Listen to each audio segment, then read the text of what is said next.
नमस्कार, लोकमंच न्यूज देख रहे हैं आप। मैं हूं आपके साथ सुरभि राजपूत। केंद्र में बीजेपी की सरकार है, 7 साल से बीजेपी का राज है देश में, लेकिन बावजूद इसके महंगाई चरम सीमा पर है। हर दिन महंगाई बढ़ती जा रही है, लोगों का बुरा हाल हो चला है। अगर हम पेट्रोल डीजल की ही बात करें तो रोजाना पेट्रोल डीजल के दामों में बढ़ोतरी हो रही है। हालांकि अगली साल देश के 5 राज्यों में विधानसभा चुनाव होने हैं। चुनाव से पहले लोगों की एक सबसे बड़ी समस्या महंगाई है। महंगाई को लेकर जनता पूरी तरीके से त्रस्त है। सत्ता और किसानों के बीच संघर्ष जारी है। चुनाव की तैयारी है और चुनाव के बीच महामारी, डेंगू, तमाम तरह की चीजें हैं और इन सबसे ज्यादा अगर कोई परेशान है तो वो है देश की जनता। रोजाना पेट्रोल डीजल के दाम बढ़ रहे हैं। रोजाना इस्तेमाल होने वाली घरेलू चीजें, सब्जी, फल, हर चीज में वृद्धि देखने को मिल रही है। महंगाई से यही कहा जा सकता है कि जनता का बुरा हाल हो चला है।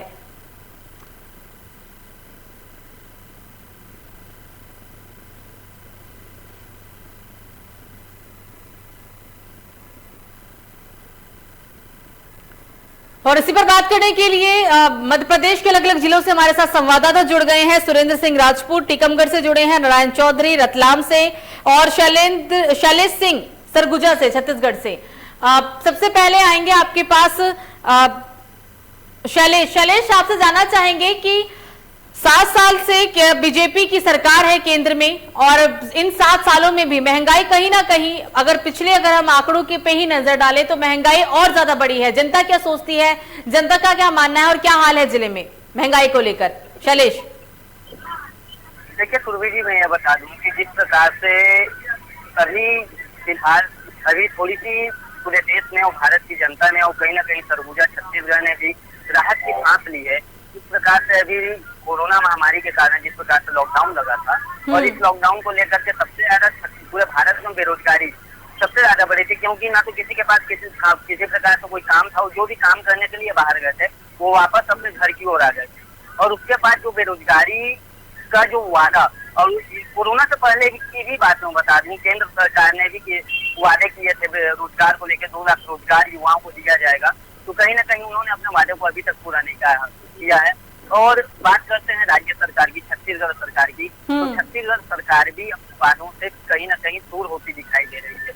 और जिसको लेकर के युवा वर्ग के जितने भी व्यक्ति हैं वो रोजगार को लेकर के काफी ज्यादा परेशान है। रोजगार न होने के कारण आप देखिए हर जगह, छत्तीसगढ़ की ही बात कर रहा हूँ मैं, छत्तीसगढ़ में भी आपराधिक मामले बढ़ते जा रहे हैं, क्योंकि बिना रोजगार के व्यक्ति के पास ना तो खाने के लिए पैसे हैं और न किसी चीज को अपने जीवन यापन करने के लिए पैसे हैं। तो कहीं ना कहीं लोग बात करके आपराधिक मामले बढ़ रहे हैं। इस प्रकार की समस्याएं छत्तीसगढ़ में भी देखने को मिल रही है।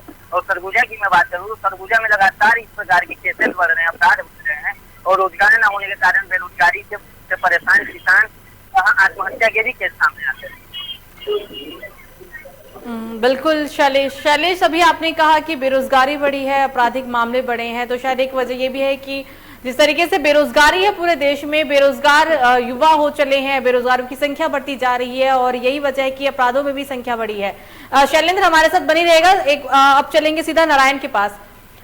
नारायण, रोजाना खाने पीने वस्तु की कीमतें बढ़ रही है, पेट्रोल डीजल आसमान छू रहा है, कच्चा तेल 200 रुपए प्रति लीटर तक बिक रहा है। देश का बुरा हाल है, जनता महंगाई से त्रस्त है। जिले की जनता क्या सोचती है, क्योंकि आप लगातार ग्राउंड रिपोर्टिंग कर रहे हैं, क्या बातें सामने निकल कर आ रही है, क्या कहती है जनता रतलाम की? नारायण जी, मुझे बताना चाहूंगा कि ये जो बेरोजगारी को लेकर जो समस्या चल रही है काफी गंभीर है और केवल आम जनता नहीं, अगर हम बात करें तो सबसे अगर खाने पीने की चीजों को लेकर, सब्जियों को लेकर अगर ये चीजें हो रही है तो कहीं ना कहीं ये अगर पूरी जो बेरोजगारी और ये जो महंगाई जो बढ़ रही है उसके पीछे कहीं ना कहीं किसानों की त्रस्त हालत जो है उसको लेकर भी ये चीजें बढ़ रही है।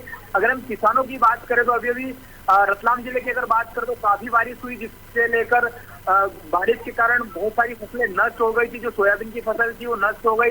उसके साथ साथ सोयाबीन की फसल बीज के अंदर से वापिस बीज उत्पादित मतलब वो होने लगा बीज, जिसके कारण फसल खराब हो गई। ऐसी बहुत सारी समस्या जिससे बेरोजगारी बढ़ती जा रही है और महंगाई बढ़ती जा रही है। रही पेट्रोल की बात, तो पेट्रोल और डीजल की बात को लेकर अगर हम बात करें तो जो आने जाने के जितने भी साधन थे उनके ऊपर भार पड़ा, उसको लेकर भी वो सीधा जो भार है वो जनता के ऊपर पड़ा और जनता काफी परेशान है। महंगाई को लेकर काफी त्रस्त हो चुकी है। जी सुरभि। बिल्कुल शैलेश। नारायण, हम आप हमारे साथ बने रहेगा। अब हम सीधा चलेंगे सुरेंद्र के पास। सुरेंद्र, महंगाई का मुद्दा है, महंगाई से जनता का बुरा हाल है, क्या सोचती है जनता, क्या कहना है उनका, ये बताएं। देखिए, महंगाई की बात करें तो मध्य प्रदेश ही नहीं पूरे भारत में महंगाई इतनी चरम सीमा पर है कि जो आम लोग हैं, बेरोजगार लोग हैं, उन पर सीधी महंगाई की मार पड़ रही है। चाहे हम गैस की बात करें, पेट्रोल की बात करें, डीजल की बात करें, या साग सब्जियों की बात करें, या अन्य कुछ चीजों की बात करें, तो महंगाई इतनी बढ़ गई है कि आम आदमी को इतनी समस्या हो रही है कि वो कुछ भी खरीदने से कतरा रहे। ऐसे में काफी परेशान हो रहे हैं और उन पर काफी समस्याओं का बोझ पड़ रहा है। ऐसे में जो यहाँ पे बुंदेलखंड का इलाका है, काफी पिछड़ा इलाका है, ऐसे में यहाँ से काफी सैकड़ों की संख्या में लोग लगातार पलायन कर रहे हैं। पलायन भी एक बहुत बड़ी समस्या बन चुका है, यानी कि सुरेंद्र। जी बिल्कुल, यह टीकमगढ़ का जो जिला है, जो काफी पिछड़ा जिला है मध्य प्रदेश में, और बुंदेलखंड का भी पिछड़ा इलाका है। तो ऐसे में यहाँ से काफी संख्या में लोग पलायन करते हैं, ट्रेनों के द्वारा, बसों के द्वारा। इतनी मतलब महंगाई से लोग बेरोजगार हुए हैं और गरीबी यहाँ पर काफी ज्यादा देखी जा सकती है, और गरीबी के साथ साथ महंगाई के दाम आसमान छू रहे हैं। तो इस प्रकार से लगातार ही लोग पलायन के लिए मजबूर हैं। बिल्कुल सुरेंद्र, 5 जिलों 5 राज्यों में चुनाव होने हैं, लेकिन ऐसा लगता है कि चुनाव की तैयारी तो सरकार कर रही है, लेकिन बढ़ती महंगाई को लेकर सरकार की क्या तैयारी है? महंगाई पर नियंत्रण पाने के लिए और जनता की जेब ना कटे, जेब को बचाने के लिए सरकार क्या नियंत्रण कर रही है, क्या काम कर रही है? कुछ ऐसा लगता है आपको? जी सुरभि जी, अभी तो ऐसा लग रहा है कि महंगाई लगातार बढ़ती जा रही है और चुनाव लगातार सरकार करा रही है। महंगाई पर ध्यान न देकर सरकार चुनाव पर ज्यादा ध्यान दे रही है, जिससे कि ज्यादा यहाँ पर बेरोजगारी का आलम हो गया है। और ऐसे में सरकार महंगाई की ओर अगर सोचती तो जो पलायन है और बेरोजगारी लगातार बढ़ रही है, ऐसे में बेरोजगारी पर लगाम लग सकती है और पलायन पर भी लगाम लग सकता है। बिल्कुल, आपको लगता है कि अगर सरकार बेरोजगारी पे लगाम लगाए, रोजगार मिले लोगों को, तो शायद वो पलायन ना करे, वो अपना घर द्वार छोड़कर कहीं बाहर ना जाए? जी बिल्कुल, जैसे ग्राम पंचायत मनरेगा अगर लोगों को मिलेगा, मनरेगा में वो पलायन नहीं करेंगे। और अगर सरकार चाहेगी कि बेरोजगार हैं उनको रोजगार मिलेगा, तो भी पलायन की समस्या दूर हो जाएगी। और जो बेरोजगार यहाँ वहाँ भटकते हैं, उनको रोजगार अगर मिलता है तो फिर वो कहीं पलायन नहीं करेंगे और रोजगार की तलाश में नहीं जाएंगे। बिल्कुल सुरेंद्र, बने रहेगा। शैलेश के पास चलते हैं। शैलेश, रोजाना दाम बढ़ रहे हैं, जो चीजें होती है रोजमर्रा में इस्तेमाल करने वाले, किचन का बजट बढ़ रहा है। जब बजट हर 2 साल में बजट पेश किया जाता है, तो उस बजट में जो दर्शाया जाता है वो वास्तविक में होता नहीं है। बजट को लेकर कहा जाता है कि बहुत सारी चीजें कम होगी। अगर आप पिछले बजट की ही बात करें, जो 2021 के शुरुआत में पेश किया गया, उसमें ये दिखाया गया था कि इलेक्ट्रॉनिक जो गैजेट्स हैं वो कम होंगे, बहुत सारी चीजों में रियायतें मिलेगी। लेकिन जैसे बजट पास हुआ, बजट पूरे देश में पेश किया गया, लागू किया गया, लेकिन उसकी विपरीत ही जो देखने को मिल रहा है, जो उसके परिणाम है विपरीत ही देखने को मिले हैं। देखिए सुरभि जी, मैं ये बता दूं, जिस प्रकार से केंद्र ने बजट, आपने बात की बजट की, देखिए बजट आज से 3 साल पहले भी पास हुआ था। जिस प्रकार से तो उस समय भी देखा गया था कि महंगाई बढ़ी थी, लेकिन बात अभी की जा रही है जिस प्रकार से महंगाई चरम सीमा पर है। और देखने को भी ये मिला कि जिस प्रकार से बजट पास हुआ, तो सबसे ज्यादा जो महंगाई बढ़ी है वो खाद्य सामग्री पे जाकर बढ़ी, चाहे वो गैस हो, चाहे वो रोजमर्रा की यूज करने वाली जिंदगी में, यातायात के साधन में यूज करने जाने वाला पेट्रोल हो, कच्चा माल हो, इन सब की महंगाई आप देखें तो काफी ज्यादा बढ़ी है और इसमें लोगों का जीना मुश्किल हो गया है। और बजट की बात की जाए तो कहीं ना कहीं केंद्र सरकार ने जो बजट पास किया है वो उन बजटों के हमेशा विपरीत ही दिखाई दे रहा है, जिससे कि व्यक्ति के जीवन यापन में काफी ज्यादा समस्याएं पैदा हो रही है।